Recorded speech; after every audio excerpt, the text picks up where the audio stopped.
Hello everyone, good day today. I am going to be fitting my new uprated half shafts to the Midget. I was going to do this a few weeks back for Bo Peep Hill Climb, which unfortunately got cancelled 2 days before. There is an event still there. They're going to hand over the check, which I will be recording next week, and still driving this up the hill climb, just not flat out. So today, fitting the half shafts, I've got new seals for the half shafts, so stop any leakage. Very simple job to do, as I showed in the last video. All I've got to do is take the wheels off, take the drums off, and put the half shafts out. Right, so car's jacked up, got back wheels off the ground, one more nut holding the wheel on.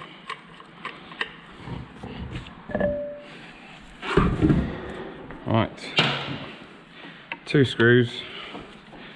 This has been off recently, so they're not too tight.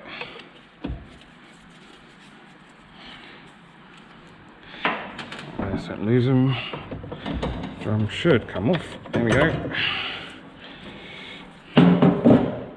Shoes look alright, and then we got one more screw holding the half shaft in here. So actually, before I do that, I'm going to get a drip tray because I know a little bit of oil will come out of here. So pull the screw out for the half shaft, keep that one separate from the others. I don't know if they're different or not, and then there we go, out comes our old half shaft.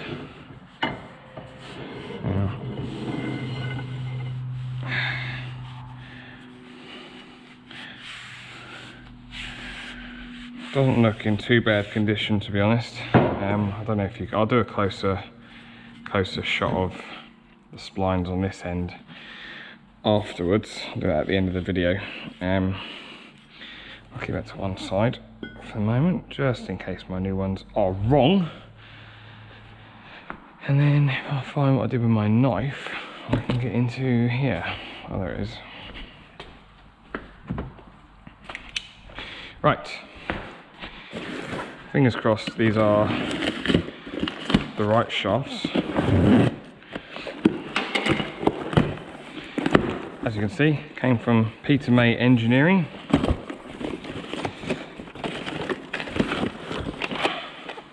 And I haven't even opened the box. Right. They're definitely heavier. Definitely heavier. Now they do 2 types of half shaft, one for wire wheel cars and one for steel wheel cars. There we go. These are supposed to be the steel wheel ones, so they should fit fine.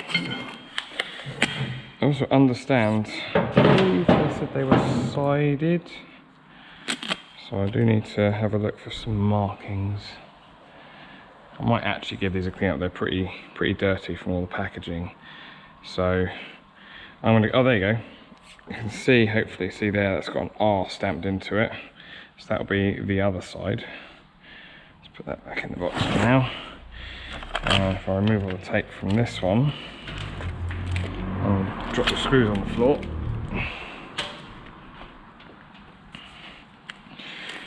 This one should be labelled left. There you go, there's an L stamped in that one. So that's the one we need for this side. Let me just give that a quick clean up. Right, there they are side by side. I've given that one a nice clean up. And you can see this is where the bearing is, this end. And it's definitely quite a big difference in them. So yeah, all being well, we shouldn't snap these. Obviously I haven't snapped the other ones yet, but they are a known weak point. So, and the other thing we've got to do here is pull off this gasket, which actually didn't replace that long ago. Just drop the bits in the tray, there we go. And then I'll find my rag, a little bit of brake cleaner. I'll just wipe that down.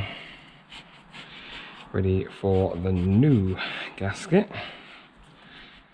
So I've got one for each side. They're not sided, I don't believe, so 1, 2, 3 screw holes, 1, 2, 3 screw holes. So let's just give that final wipe down. See, there's a bit damp there.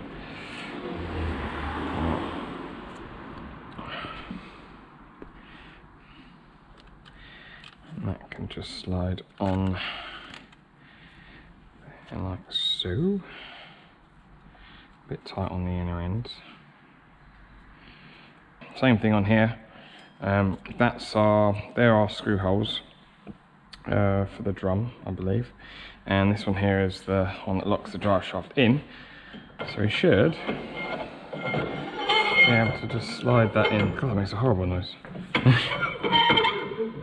And once we get to the actual differential, there we go. It's all lined up.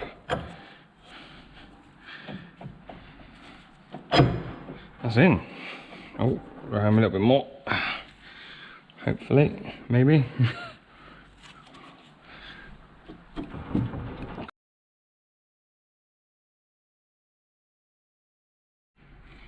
Right, that's down in properly. That goes in a lot easier if your bearing nut isn't mashed like my one was. So that's it, that is in. Anything left is chuck the drum back on. Go that way. Should just slide straight in. There we go, that still fits. And round here we had 2 screws. Shove them back in the drum. There's 1,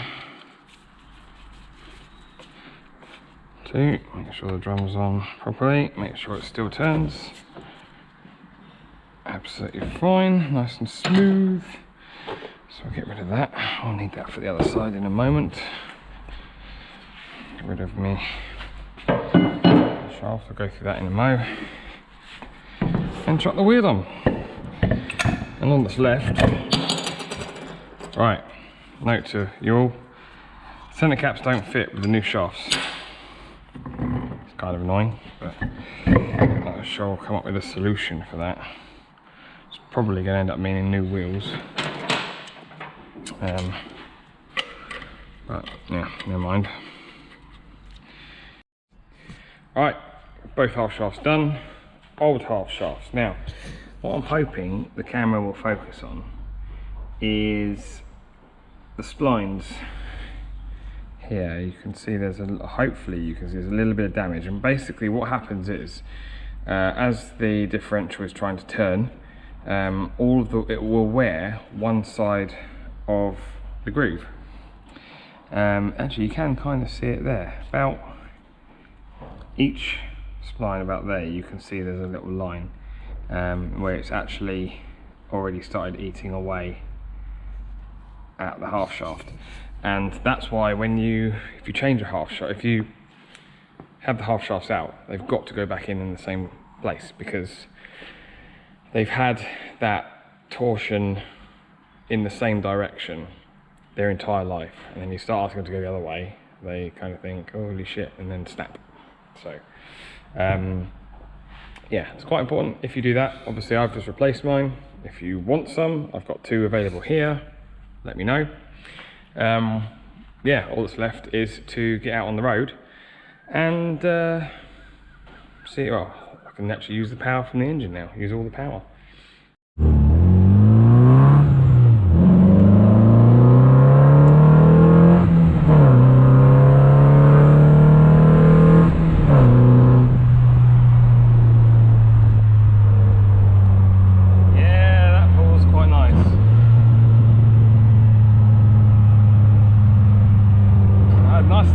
So far, higher gear, you can hear me.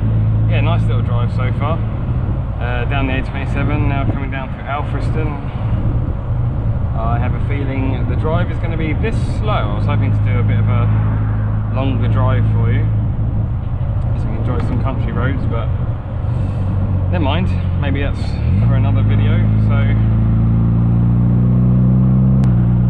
if you haven't done so already, hit the subscribe button, hit the like button, leave a comment below, and I'll catch you next time.